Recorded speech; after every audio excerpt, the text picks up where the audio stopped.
Torah's Avram lists a list of 10 things that people should have been mechazik themselves during the terrible gzeros of the Shoah, Churban, Yadus, Europa. And one of them was Avas Reya, that he saw in Europe. There was a weakening of Yohavta Reacha Kamocha, again Sinas Chinam, that pervaded European Jewry, and the people had to be mechazik themselves. Bayesheni was nechrav because of Sinas Chinam, and this Kina Yite Roshi Mayim will correspond to that Churban Bayesheni and Sinas Chinam. The truth is that we are craving the Geula, but as we say in Birchas HaChodesh, Yishasa Nisim Lavosenu, V'goal osam le'avdus le'cherus, V'yigal osam le'bekoro, V'kabetz nidochenu mi'arba kanfos ha'oretz, Chaverin kol Yisrael v'nomar amen. What's that Chaverin kol Yisrael? So Svarim say that if the Rebbeinu Shalom is going to bring Jews from all over the world together, and we're not Chaverin, then we'll end up killing each other. It's a story in Shevet Yehuda from Shlomo Ibn Virga, Rishon. It's a history book that has to do with the Gzeros around the expulsion from Spain. So he records there were 2 Portuguese kings, and one of them told his friend that he wanted to destroy the Jews in his province. The other king said, I don't think it's a good idea. History has shown whoever starts up with the Jews doesn't end up too well. But I have an answer. You want to get rid of them? I'll tell you what to do. Put them all on an island alone and tell them they have to pick leaders. They'll kill each other out. You won't have to touch them. It's an unfortunate truth. Whether it's political leaders, whether it's Torah leaders, unfortunately, people kill each other. Whether it's killing them physically or killing them by halbonis panim, by insulting or whatever. We're a people who are difficult.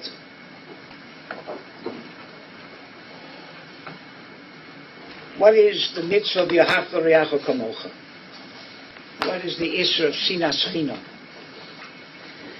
Ava, like we mentioned before, is the opposite of Sina. Sina does not mean to hate somebody's guts. Sina means to feel a pirut, to feel a separation, like we said from Leah. And Ava is the opposite. Ava is to feel a kesher. And that's why the mitzvah of the Yohavta Reacha Kamocha, according to some Rishonim, means that I should feel towards my Reya, but I feel for myself. He's part of me. I should be happy with his hatzlacha as if it's my hatzlacha. Whatever he has, I should be happy with it because he's not someone else. As much as I'm happy with my things, he's part of me. And that's what it says, Yehi kavod chavercha chaviv alecha kishalach. Just as much as you want covet for yourself, be happy if somebody else gets covet too. Don't feel that it's on your cheshbon.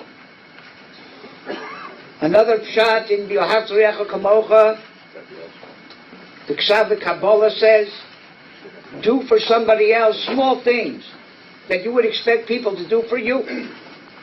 You should feel for him, do for him what you would want people to do for you. You don't expect people to give you $1 million, but you do expect them to take out a little bit of their time and help you if you need their help. And that's why the Yohavta Reacha Kamocha is a klal gadol b'Torah, because the Torah is only sholim when all Jews are united, because everyone has their chelik in Torah, and it's only when all the chalokim are together is the Torah complete. And therefore, Sina is the opposite. Sina is where you feel that someone else is separate from you. He's not part of you. The Orach Chaim HaKodesh says on the Pasuk, Lo sisna es achicha bilvavecha. It should have said, Lo sisna bilvavecha es achicha. It says, what does it mean, Lo sisna es achicha? As much as you don't feel he's achicha, as much as it's not mamish achicha, that's the issur of Lo sisna. If you detract from that achicha ki hu zeh, you're already over the Lo sisna. And that feeling that other people are mamish part of you is a siman of godless. That's a great person. It says by Moshe Rabbeinu, Vayigdal Hayeled, and then it says Vayigdal Moshe. The Ramban says the first one was physically. Moshe grew up physically. And the second one was that he grew up, matured, became an Adam Gadol. What made him an Adam Gadol? Vayar, Vayetze Alecha, Vayar B'Sivlosa. He went out and he felt the tsar of his other Yidden. Nosan Eino V'Libo Lios Meitzer Aleihim. Put his eyes and his heart to suffer along with them. He should feel mamish part of them. And for that you need eyes and a heart. You need eyes because if you don't really understand what a person needs and how to fulfill that need, you can harm a person by wanting to help him. But if you only have eyes and you understand intellectually what the person needs, but you don't have a heart, you may write studies on poverty, but you'll never give anybody tzedakah. So you need eyes and a heart. Why is that called godless? Rav Shimon Shkop, in his Hakdama to Shari Yosher, asked the following question. On the one hand, the Torah demands that we care about ourselves. Self-concern is a legitimate concern. Chayecha kolden, you come first. If you have money to give to tzedakah and you need it and somebody else needs it, you take it. If you have an aveda getting lost and you can save yours or save somebody else's, even your father or your rebbe, you save yours first. So a person has to be concerned about himself. But he can't only be concerned about himself, he has to be concerned about other people. So how do you balance that conflict between self-concern and concern for others? Says Rav Shimon, it's only a problem if you consider yourself from your toes to your head. And everybody else is somebody else. But some people are bigger than that. And they consider their spouse, mamish part of them, ishto kegufo, baal ke ishto. So when they're concerned about their spouse, they're not concerned about someone else. They're concerned about themselves, except themselves as two bodies. Some people are bigger than that, and they consider their children an extension of them, bro kara davua. When they're concerned about their children, they're not concerned about somebody else. That's self-concern. Except their self is now many bodies. Some people are even bigger than that, and they consider their whole extended family, cousins, uncles, aunts, part of them. Ach besori atzmiu besori ata. Some people are even bigger than that. They consider their entire neighborhood part of them, their entire city, their entire country, the entire world, the entire Klal Yisrael, the entire world. If somebody feels everybody is part of them, then there's no more conflict. It's all self-concern. Except then it's only a matter of the priority of which part of myself. And that's not just semantics. The Chedushei Arim asks the following question. Yaakov Avinu was looking for a pillow. And there's 12 rocks arguing, Olai Yoniach Tzadik Es Roshem. So what does the Rebbeinu Shalom do? He fuses all the rocks together. How does that solve the problem? The rocks are now 12 times the size of Yaakov's head. His head didn't get any bigger. Any one of those rocks could have been his pillow. Now there's 12 times the size of Yaakov's head in one big rock. Why aren't they still arguing which part of the rock should Yaakov put his head on? Says the Chedushei Arim, as long as the rocks were separate entities, it made a difference if the tzaddik's head is on this one or that one. Once they became one entity, didn't make a difference if it was this part of the rock or that part of the rock. It's all one rock. If it's you and everybody else out there, then it's a conflict between self-concern and concern for others. When everybody is one, then it's a much lesser conflict, because then it's just a matter of priority which part of me right now is more important and not me and them.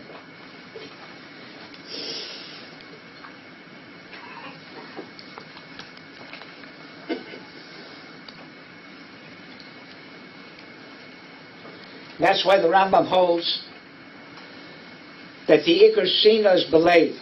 The Rambam learns it's not even in your heart, only in your heart.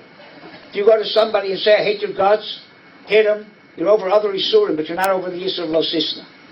Lo Sisna is only to keep it in your heart. One reason is because physically we're separate. It's only in your heart. The heart of Klal Yisrael is all one heart. It's all one neshama. So the Sina that is out in the open is not such a great thing, because anyway we're separated. But the Sina in the heart, that separates people more, because there we're connected. And if there's a pirut, it causes much more damage. Another reason is that if you hate somebody and you let them know, they can either apologize or they can give you an excuse. But if they don't know, you don't tell them, they have no chance of either apologizing or letting you know maybe you made a mistake. Another reason is that if you hate somebody in your heart and you don't let him know, then he thinks you're his friend. And he doesn't know how to protect himself from you, that he wouldn't say things or do things in front of you if he knew he was his enemy. But he thinks you're his friend. He's not careful not to do things that he wouldn't do in front of an enemy. They say that that's what David HaMelech said. Hashem li ba'ozroi, v'ani erev b'sonoi. Those people I know that hate me, I can take care of. But the ozroi, the people who help me, who are really my enemies, they're a bonus, so I need your help with those kind of people. And also, the Iker Sina is in the heart, and if you don't ventilate it, you don't bring it out, you don't express it, it just festers and gets worse and worse. Once you tell somebody you hate them less, because you got it out of your system. The whole Inyan of Bayis Sheni was Kedushas Yisrael, the Maral says. The first Beis HaMikdash was Kedushas HaShechina. In the second Beis HaMikdash there wasn't Shechina, at least not to the level of the first. So what was the cement that held the second Beis HaMikdash together? Achdus of Yisrael, Klal Yisrael. That was second Beis HaMikdash, and therefore the siba of the churban of second Beis HaMikdash was Sinas Chinam, when that cement broke apart. And that's what the Gemara says. Hakamtzo bar kamtzo nechav Yerushalayim. So Maharal asks, what did poor Kamtza have to do with this? The guy had a friend named Kamtza and an enemy named Bar Kamtza. He sent a shliach to invite Kamtza, his friend, to the party, and he made a mistake and he invited Bar Kamtza. And from there the whole Maisa came. So why say a Kamtza Bar Kamtza? A Bar Kamtza nechav Yerushalayim. Kamtza didn't do anything. He wasn't even get to the party even. Says the Maharal, the problem of Sinas Chinam is that people have cliques. They get friends in order to be against somebody else. That's the reason. Everybody has their little clique, right? The people who are similar to them, and they hang around with these people in order to separate themselves from other people. So the fact there was a Kamsa who was this guy's friend, and Bedavka not Bar Kamsa, that in itself was part of the Churban. Part of the Churban was that people didn't feel a connection to everybody. They only felt a connection to people who were similar to them. That's why the Kotzker says that the Hasidah is a treifa bird, even though it's called Hasidah because it does Hasidus im Chavroseha. It does tremendous acts of kindness with its friends. Says the Kotzker, yeah, but it doesn't do it with anybody else but its friends. That's a treifa bird. People who only can feel connected to people like them. Everybody has their chug. Everybody has their miflaga. Right? If you're part of mine, then we're okay. If you're part of somebody else, then we're not okay. That says Rabbeinu Bachya, Sinas Chinam. How can you have Sinas Chinam? Sinas Chinam seemingly means that there's no purpose to it. How can you not have a taina? People hate people for reasons. Now the idea is Rabbeinu Bachya says, I don't hate you for any reason. I just hate you, meaning I don't have a connection with you because you're different than me. That's all. And I don't have a connection with people who are different than me. You do wear a hat, you don't wear a hat, you have this kind of yarmulke, that kind of yarmulke. I don't feel to have a connection with you because you're not one of mine. That is sinas china. I don't have any tightness on you. I just don't feel any connection to you. And even though sinas rishoyim is mutter and a mitzvah, I was thinking maybe this is another meaning of sinas china. You're allowed to hate rishoyim, except who's a Rasha. So sometimes people feel anybody who's not like them is a Rasha. The Nitziv says, you don't wear the same yarmulke as me, or you don't daven the same nusach as me, or you don't have the same rabbonim as me, so Mistami, you're apikoros. That's what the Nitziv said happened by Bayesheni. So everybody was choshed that somebody who didn't do avodas Hashem exactly like them was an apikoros. Males a mitzvah to hate apikoros. So they hated each other, and they ended up killing each other, and that was a sinas china. But there's rules. Who's considered a Rasha? First of all, it has to be something that the person knows the chumras ha'isur, and he does it anyway. And you gave him tochacha, and he didn't, take the tochacha. And your tochacha was real tochacha. Who said your tochacha was tochacha? Maybe throwing rocks at somebody and yelling Shabbos is not tochacha. Maybe that's not the kind of effective tochacha that's going to make a person change. And also, the person has to be a Rasha be'emes. There's no kapschus. You have to give the person a benefit of the doubt. Maybe he's not a Rasha. And the scene of a Rasha has to be to the Resha, not to the Rasha. Yitamu chatoyim. And therefore not Sina Gemura. Sina Gemura, Tosa says, means where you hate him personally. Not just you hate his rishus. Therefore, Tosa says that even though you saw a person do an Aveira, and you have a right to hate him, still, the Torah says, be kovish yetzer hara and help the soulmate. So Tosa says, where's the yetzer hara? It's a mitzvah to hate such a person. He says, no. Since you hate him, memela kamayim ponim al ponim, he hates you. Because you hate him. But now you hate him not just because he's a Rosh, you hate him because he hates you. That's a personal sina. That's already yetzer hara. That's already not, that's sina gemura. That's not the kind of sina that's mutter. So it could be that sinas china means that. You thought that you have a sina that is warranted. You hate this guy because he's a Rasha. But you don't follow according to all of the details of the halacha, what constitutes a Rasha that you're allowed to hate.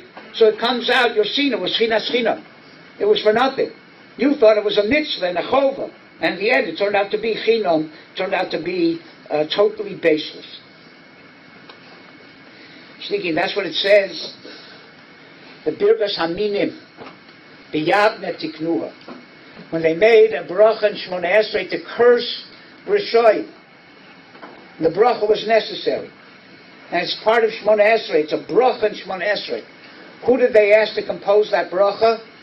So the Gemara says they could only find one person fit to make that bracha, to compose it, was Shmuel HaKotten.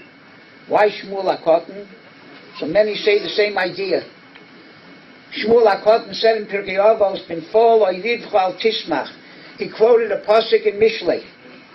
So what was the big deal that Shmuel HaKotten could quote a pasuk in Mishlei? So they say that it wasn't that he just said it. He lived that pasuk. Binfol Oydivcha Shmuel HaKotten Omer. Shmuel HaKotten, with the whole fiber of his being, said Binfol Oydivcha al Tismach. And therefore only Shmuel HaKotten could make a bracha where there was no personal animosity. It was all kula l'shem shamayim. That sina is okay. But if there's any personal inyan, then already it's not, it's sinas china. Also the Rabbi Yaakov Emden says on that Gemara, that Birkas Haminim b'Yavne Tiknua, he says Yavne is Rashi Tevos. Yayin b'Somim Ner Havdalah.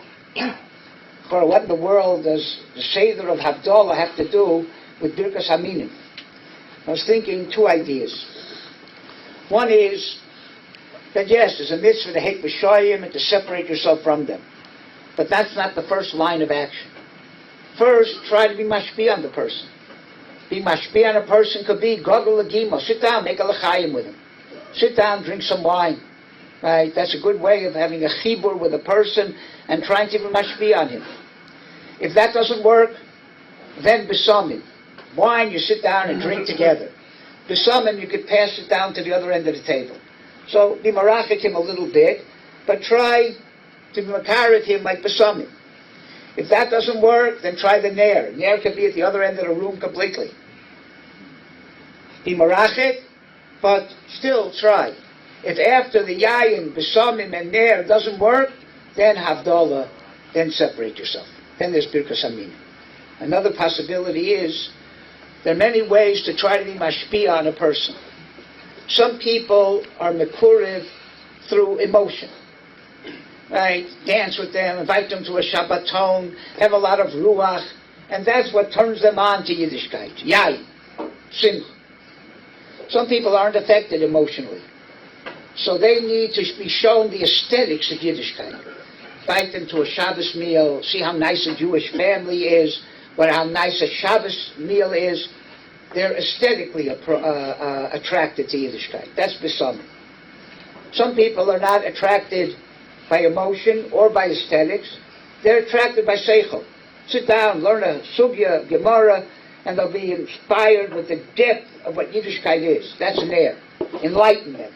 If you tried everything, you tried the emotional path, you tried the aesthetic path, you tried the intellectual path, and it doesn't work, then havdalah.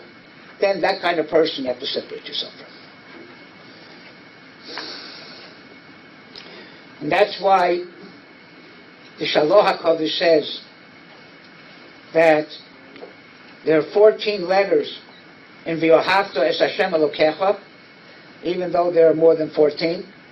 But he says the word es you take out, because that includes Talmidei Chachamim. Just like es Hashem Elokecha Tira, V'yohavta es Hashem Elokecha is also Marames on Avas Talmidei Chachamim. So without the word es, there's 14 letters. There's also 14 letters in V'yohavta L'Riacha Kamocha. Maisha, there's only 13 letters, but Mistamba he means with the kolim. It's 14. Why over here yes and here not? Not sure. In any case, what's the 14? 14 is Yad. The Avas Hashem and Avas Hareya have to be like the Yad Yamin and Yad Shemol. The two hands that go together. And you're not complete unless you have both hands. And that's why V'yohavta L'Riacha Kamocha is a mitzvah kolim. Because Dveikus B'Hashem comes from Dveikus in Klal Yisrael. Because if I don't feel another Jew, how can I feel the Rabbanu Shalom? Famous Maisa of a father had two sons. One was very much liach, and the other was an umglik. He never could be much liach at anything. And the brother who was unfortunate came to the successful brother to help him. And he refused to help him. Didn't want to help his brother at all. When it came time for the father to write his will, so he gave everything he had to the unfortunate son and nothing to the fortunate son. So the son came and he said, I don't understand. I'm also your son. Why are you writing me out of your will?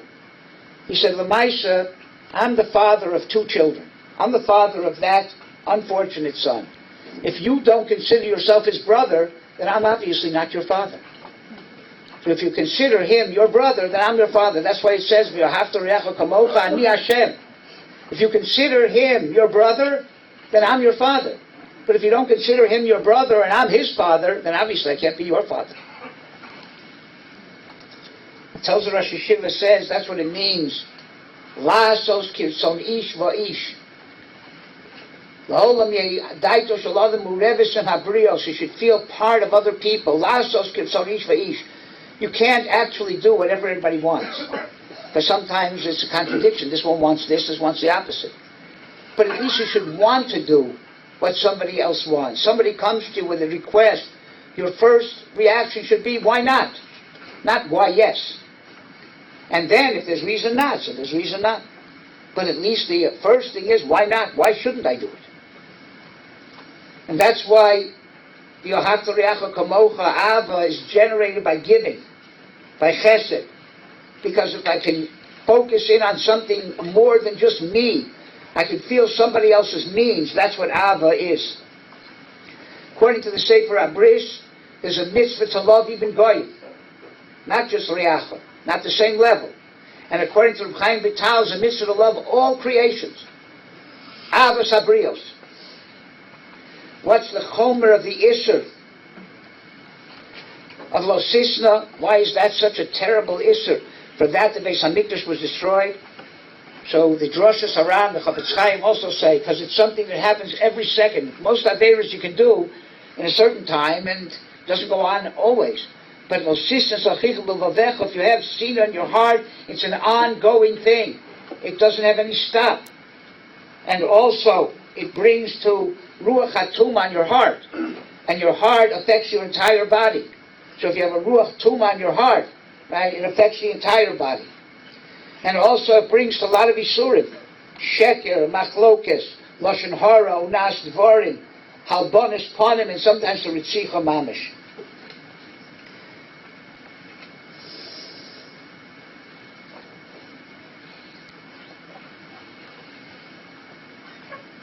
Now my friend, say for Why We Weep,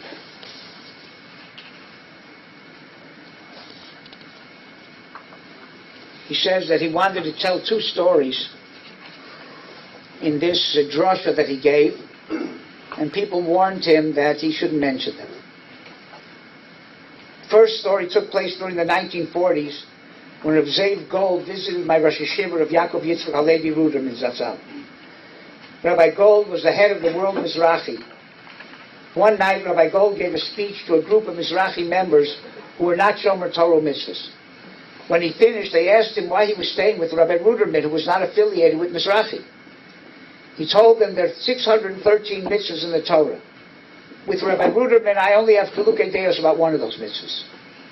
With you people, I disagree on dozens and dozens of mitzvahs. Isn't that a special story? Rabbi Fran said, you can agree with someone about 612 mitzvahs, 610 mitzvahs, 600 mitzvahs. But basically you agree with that person. So why do we let the things that separate us be the ikr when you can argue? On the other hand, you see that there's so much that we have in common. The second story is about Rav Yosef Chaim Sonnenfeld and Rav Kook, who had profound differences of opinion, to say the least, but nevertheless traveled together to the kibbutzim and moshavot in Eretz Israel to try to influence the irreligious people. Despite the intensity, this is from the Ish HaLachoma, despite the intensity of the clash between Rav Yosef Chaim and Rav Kook, the dispute never invaded the personal realm, and each demonstrated high regard for the other. Even at the height of the dispute, whenever the two would meet at a bris or a wedding, they would engage in friendly conversation, taking no pains to hide their mutual esteem. But when I told people that I was planning to include these stories in my drasha, they warned me to desist. Why? Because people will take the wrong message. They'll decide that Rav Ruderman wasn't anti-Mizrahi enough for hosting Rav Gold. And it's just wrong to tell any story involving Rav Kook.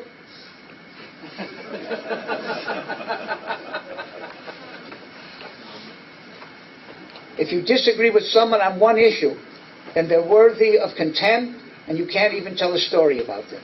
That's how bad it is. Says another reason. He says, how do you misakin this? Get to know the other person. Get to know what they really hold. You may disagree with them in many areas, but there's so many things that Frum Yidden have in common. Concentrate on those common areas. And secondly, he said, we live in a world where we're under constant attack. The Frum community of all different shapes and sizes and colors is under the same attack. In a war, you try to gain as many comrades as you can to be on your side. Right? So if you understand that we're all being attacked the same way, look at the things that unite us, that other people see and are against us or whatever, and try to focus in on the fact that we're all in the same boat together. It's a beautiful story from Rav Pesach Kron.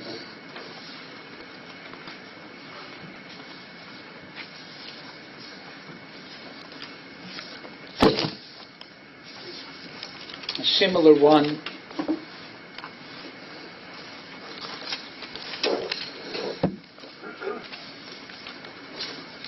several years ago, my brother of Kalman Kron was in Yerushalayim.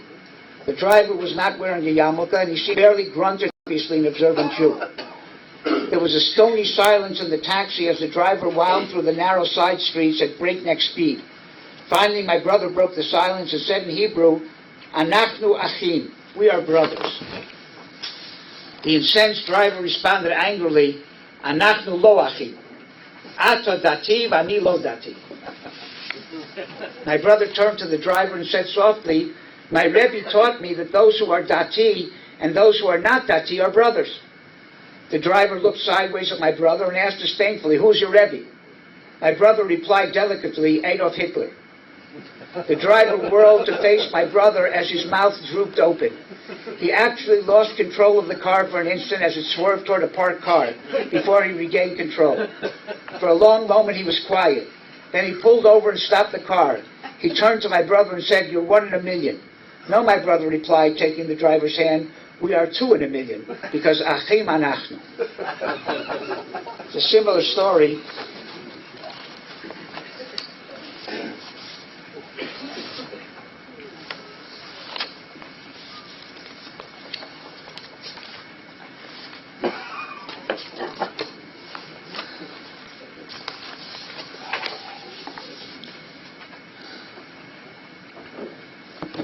Story written by a yeshiva bocher called Nachum. Nachum called his friends together to watch a skit he had prepared.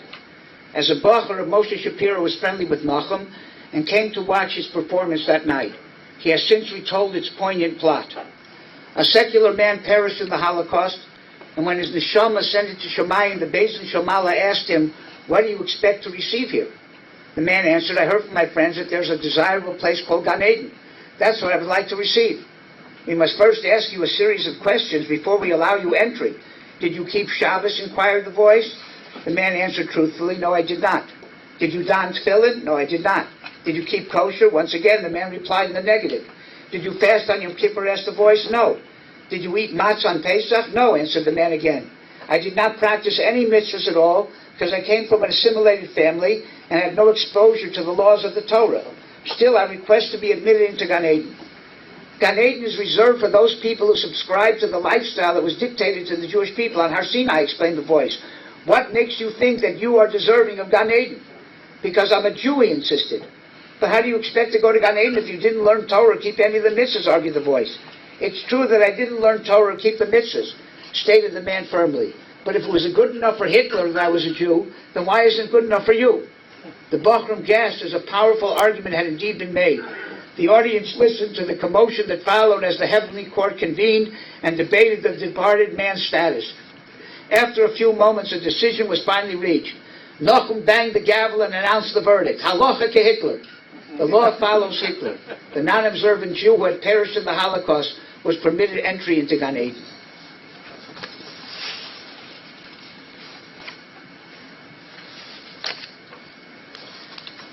One more Maisa.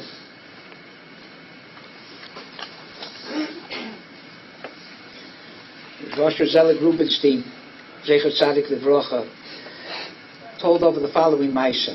A secular Israeli university professor was waiting to board a flight in Rome airport. Sitting nearby was a religious Jew whose face seemed vaguely familiar. After searching his memory, the professor finally realized who he was. The scholarly-looking bearded gentleman was none other than Rav Yosef Shlomo Kahaneman, the famed Ponevezh HaRav. The professor recognized him from his picture, which was often featured in the secular newspapers because of his prominent role in Israeli politics. Reflecting on the encounter, the secular professor admitted in his memoir they had seen the Ponevezh HaRav in Israel. He would never have contemplated approaching him and would have simply walked the other way. But there in Rome, so far away from home, it was reassuring to see a fellow Jew. The professor of Ponevezh HaRav extended his hand and greeted him with Shalom Aleichem. Shaking the stranger's hand, the Rav looked at the bareheaded man and asked, "Are you Jewish?" When the professor nodded his head in the affirmative, the Ponevezh HaRav wrapped his arms around him and hugged him warmly. Completely estranged from Judaism, the professor felt uncomfortable at the thought that a personage such as holy as the Ponevezh HaRav had deemed him worthy of his embrace. In HaRav Yodea Esa Posheani Lo Haya Nechabek Menashekosi. after hearing those words, the Rav embraced him a second time and said, Im hayisi odea eicha kodesh baruch hu ohel wosk afilu she'ata posheya lo hayisu posheya kol kach. If you only knew how much Hashem loves you despite the fact that you're a sinner, you wouldn't sin so much. When the professor recorded this story, he wrote, I can't say that after this story I became a Baal Tshuva, but I did begin to put more thought into my life, and I tried to start improving my ways. So in Yirtzeh Hashem, if we work, one last nice here, Marshall. HaRav Tzaddik Rav Shmelka in Nikolsburg. An Oni who uses only klicheres. So he makes distinctions between broken klicheres, good klicheres, or whatever. A big kli is better than a small kli, or whatever. An Osher who uses gold and silver, when it comes to klicheres, he doesn't make any distinctions. He says if one would see the Osher, right, with a room full of klicheres, right, he'll make a pickle. They're all nothing to him. Kach Omer of Shmelka. Gam anu modidim esatzmeinu b'chilukei dargos. Everybody, this one's greater, this one's lesser, whatever. This one knows more, knows less. Zet tzadik gadol, zet pachos malasom. Aval HaKadosh Baruch Hu hasholim b'chol minei hashleimus. Kulanu klicheres beinav. We're all like klicheres. So he doesn't make any distinctions. We make the distinctions. So we're all klicheres. So it makes a difference which kind of klicheres. But by the Rabbanan Shalom, he is an Osher who has only gold and silver. When he looks at klicheres, doesn't make any distinctions. Mishum kach nemra v'yahavta recha kamocha ani Hashem. Mikivan shani Hashem. B'kulam shavim be'enai. L'chein atah mitzuva l'kayim v'yahavta recha kamocha l'lo kol hevdel. If we work on